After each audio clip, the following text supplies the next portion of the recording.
All right, kids, we're starting with problem 19 now. Yes, sir. All right. So I want to add all these wonderful and glorious items together. So if I wanted to add a bunch of fractions together, which these are fractions indeed, I need to get a common denominator. So I need to factor every part of every denominator. So 5x and then x minus 1, x minus 1 over here, 5x plus x, and then x minus 1. So I need to get an LCD. That means every part of every denominator needs to be accounted for. So my LCD is 5x, taking care of that one, x minus 1, taking care of both of those x minus 1s and that one too, and then an x plus 5. So this fraction on the left, it's got the 5x and the x minus 1, needs the x plus 5 on top and bottom. This x minus 1 over here is lacking a lot. It needs the x plus 5 on top and bottom and the 5x. Here, this one on the left is pretty good shape. It just needs the 5x on top and bottom to look like that, my LCD right there. Then I add across the top. Now I FOIL here, little FOIL action. Gets me x squared plus 3x minus 10. Distribution here, sorry. Gets me 5x squared and a 25x. Distribution here. Now the key is I'm subtracting both those terms. It's negative 15x squared minus 10x. Combine your like terms that I did, all color coordinated and such, and boom, there you go. I can't factor that. That's all she wrote there. Here. Simplify that down. All right, 81 to the 3/2 power. Rewriting that as a radical, that's the square root of 81 to the 3rd power. Well, I know what the square root of 81 is. It's 9. 9 to the 3rd power, 9 times 9 is 81 again, times another 9 is 729. Now, remember, this denominator there is the index of my radical, and that is always the exponent. Again here, 125 to the 1/3 power. Okay, so what to the 3rd power there gets me 125? That's 5. Still under a square root, so root 5. I can't do anything about that. The square root of 5 isn't a nice number. So again, 125 to the 1/3 power. You have to ask yourself, what to the 3rd power, that denominator there, gets me 125? That's 5. Find the inverse of the function. Inverse, you switch x and y, like the little note I wrote in red there. Remember, f of x is the same thing as saying y. They are interchangeable with each other. That's great. So I switch x and y, their positions, and then I go ahead and solve for y. I subtract 3 from both sides and divide by 5. Now notice I have either one of these. You could leave it unsimplified, just dividing by 5, or you know what, Mr. Fast? I'm going to be a little classy here and divide each term by 5. Perfectly acceptable. Solve the equation. Check your answers. Okay, so in order to do this, I need to isolate the little item right there with the exponent. That means first I subtract 5 from both sides. 11 minus 5 is 6. Then, isolated yet? Not quite. I need to get rid of that 3. Divide both sides by 3. Boom. Now, to the 1/5 power here. Remember, I take it to the reciprocal power. Reciprocal. The reciprocal of 1/5 is 5. Take 5 to both sides. Boom. 2 to the 5th power, 32. And then subtract 1. Now, just go ahead and check my answer back in the problem, and yes, it works. No need for plus or minus because the denominator there is odd. Here, first thing I do is subtract 11. Then I take it to the 3rd power because my index was 3 there. So when they give it to you in radical form, folks, unlike the last problem, see how this was a fractional exponent? I took the reciprocal there. When they give it to you in radical form here, whatever is your index there, you take it to that power to both sides. If there's no index there, remember, it's square root, so it's 2. You add 9 to both sides and divide by 7, and you get 36 over 7. Check your answer, and it's good. Okay, for problems 26, 31, perform the indicative operation. All right, here, f of x plus g of x. That's just adding, and that itself is just combining like terms. Easy peasy lemon squeezy, as I say. F of g of x, that, children, is a composition of functions. So everywhere in the f function that I saw the letter x, I'm replacing it with whatever g of x was, and g of x was x minus 2. So it was negative 2 times x plus 1. Now it's negative 2 times my g of x value, right there, of x minus 2 plus 1. And then just simplify. Distribute the negative 2 and go. You leave the coefficients, you only pop out the x and replace it with g of x. F of x times g of x. That's a good old-fashioned FOIL problem there, folks. First outer inner, and last, and then combine your like terms. At g of f of x. Now, I took the f function, which was negative 2x plus 1, and I jammed that in, stick it in there and work with it whenever I see the x in the g function. Look at that. There was an x there. Now there's that. And then combine your like terms. Inverse. Again, f inverse of x. That's inverse notation. You have to know that. That means you switch your x and y values. Remember, f of x is the same thing as saying y. So you switch x and y, and then you solve for y.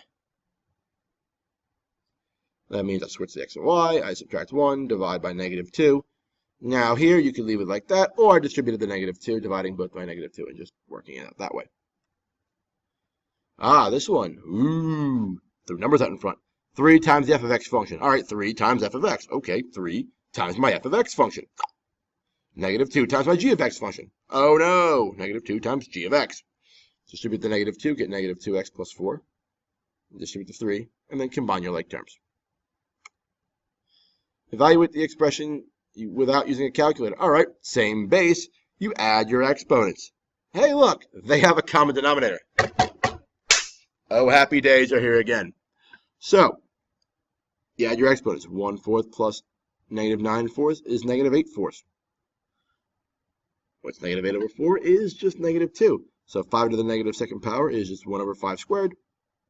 Because when the exponent is bad and negative, you throw it in the basement and make it positive. You get 1 over 25. Solve the equation. So, I see an e of x. Yikes! So what I'm going to do here is, I am going to have to isolate it. Which means subtracting 9 first. Is it isolated? No, because there is a negative 5 out in front. So I divide both sides by negative 5. Now when I do this, I get e to the negative x equals 3/5. Do I have the exponential isolated? Why, sure I do. Because the item with the variable is hiding up my exponent now. So I need to switch forms from exponential to log form. Now, log form, the log base e is ln. You have to know that. The ln of 3/5 equals negative x. Bring the negative over. That's a straight calculator problem, folks, and you have a calculator for this entire exam. So you got that to look forward to. So hooray for that.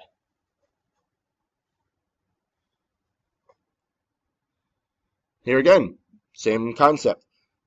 I divide both sides by, or not divide, I subtract both sides by negative 5, or I add a 5. You can subtract a negative, same thing as saying add. I add 5 to both sides. Then I have the log base 4 of 8 equals x. Change your base from there. Or you could have realized that, hey, look, 4 to the x, I can make them the same base. 2 squared equals 4, and then 2 to the third equals 8. Power to power, you multiply, and then set the exponents equal to each other and get 3/2. Again, the choice is yours and yours alone. I'm not forcing you to do either way. I'm just letting you know that's possible to do both. Okay, here, I have a log. Yikes! Before I do anything, multiply both sides by 2. Now, is my log isolated? I have a log with nothing out in front of it, like that 1/2, and nothing behind it. That 16x right there is inside my log. So what do? I turn it into an exponential. The base stays the same, so 6 stays the same. To the power of 6 equals 16x. 6 to the 6th power, you have a calculator, folks. 46,656. And then, yeah, divide by 16, you get 2,916. 2916. Okay, here. All right, what do we got going on here? Well, in this case, I have a square root there, or a radical there, not a square root technically. So I need to isolate it. First thing I do is add 13 to both sides. So I get the 4th root of 2x equals 4 now. Now, there's my index, like we learned about earlier. Whenever you have an index, you take both sides to that power. That will undo my wonderful little index item there. And I'm up with 4 to the 4th equals 2x. 4 to the 4th, again, as you should know, is 256 equals 2x, divided by 2, and get 128. All right, here. Log equaling log. Oh, happy days are here again. Log equaling log. I set the insides equal to each other, and then isolate the same base. How do I do that? I isolate the x's on one side, constants on the other. So I'm going to add 6x and minus 1. I get 10x equals 5, or 10, equals 5x. Divide by 5 and get 2. Now, I have no solution. Mixed inside negative. What does that mean? Put 2 back into this problem. 1 minus 2 is negative 1. Yikes. Remember we talked about you cannot have the inside of a log be negative. No. So, therefore, I've got a problem there. My problem is have a negative inside. And no, I don't have a fever, and the prescription is not more cowbell. I just literally can't have that, so there's no solution. I thought I had an answer. It didn't work. All right, here we go, folks. Well, in this case, again, have something with an exponent. What do? I'm going to isolate that item. That means dividing by 4. 108 divided by 4 is 27. Now I have x to the 3/4 equals 27. Again, about reciprocal exponents, we've talked about a couple times already. The reciprocal of 3/4 is 4/3. You take that power to both sides. You're not multiplying by 4/3, folks. Oh, no, no, no, no, no. You are taking to the power of 4/3. So in your calculator, make sure you use the caret with the parentheses. Otherwise, you may get the whole shebang wrong, and that would just be unpleasant at best. And then you get 81 from there. All right. Okay, here, look, I have a bunch of logs, and everyone goes, hey, I can put these back together again and just, catch all the logs up. No, you can't. Remember, our properties all state we have log equaling log. Here I have ln, which is a log, by the way, equaling 2. That doesn't work. So like Humpty Dumpty, I'm going to put these puppies back together again. And now I have log equaling log, and I can just get rid of the logs.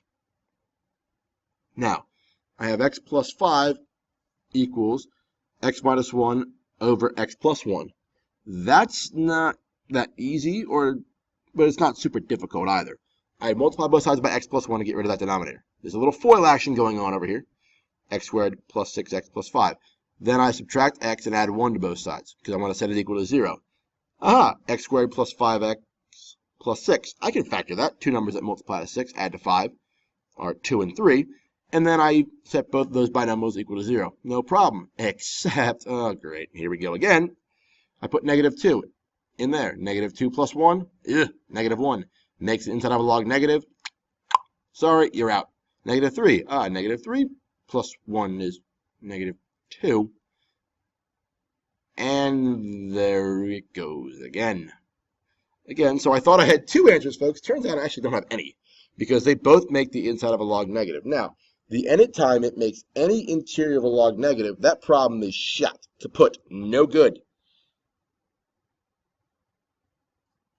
So there's that.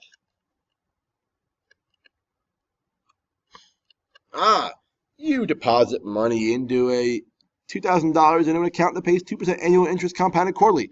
How long will it take for the balance to reach $2,400? Weird. So what do I know? That's a good old-fashioned banking problem. The formulas you ought to know by now.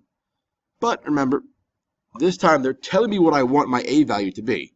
What are they not telling me? T. I don't know what my time is. Yikes. So I put that T value in there, and I hope. And it turns out, in this instance, that I need to look for this. So how do I do that? I divide both sides by 2,000, do the inside work there, making that 1.005 to the 4t. Now, unfortunately here, this is no good. My t is in the exponent now. So what I need to do is take the log of both sides. There's my base of this. Now, 2,400 divided by 2,000 is 6 over 5 equals 4t. Divide that by 4. Now, you could do this in a calculator. If your calculator can do separate bases, you're golden. If it can't, then you use the change of base formula we talked about earlier. That'd be the log of 6.5, or 6 over 5, excuse me, divided by the log of 1.005, or the ln of 6.5 over the ln of 1.005. Take that number divided by 4, you get t equaling 9.139 years. What that means is it will take you 9.139 years in order to get $2,400. Thus ends this part of the Root of 40, and we'll keep going from there.